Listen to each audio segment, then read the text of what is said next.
Kelompok militer Rusia kembali membuktikan kehebatannya di medan pertempuran melawan kelompok militer Ukraina pada Jumat, 22 Maret 2024. Dilansir dari Reuters, serangan brutal Rusia ini menargetkan wilayah Kharkiv dan Kiev dan menewaskan 25 orang. Hal ini mendukung pernyataan Presiden Volodymyr Zelensky bahwa serangan tersebut menunjukkan kekurangan pertahanan udara yang memadai di Kharkiv dan di tempat lainnya, terutama di wilayah utara di dekat perbatasan Rusia. Diketahui Kharkiv merupakan kota terbesar kedua di Ukraina, namun tidak memiliki pelindung udara yang cukup. Lebih dari 30 rudal Rusia ditembak jatuh, termasuk rudal balistik yang diluncurkan dari udara. Atas insiden mengerikan ini, banyak warga sipil terluka, namun mereka semua telah menerima bantuan yang diperlukan. Kubu infanteri Ukraina mengklaim prajurit Rusia tidak memiliki rudal yang mampu melewati Patriot dan sistem terkemuka dunia lainnya.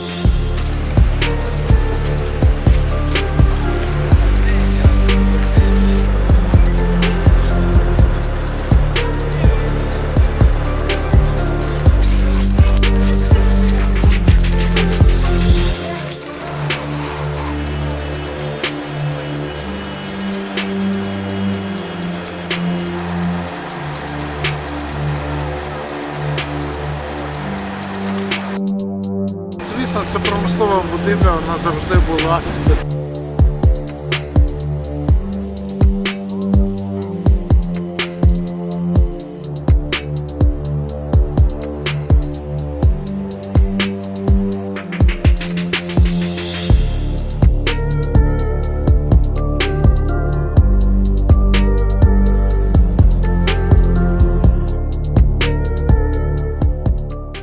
Download Tribun X sekarang, menghadirkan lokal menjadi Indonesia.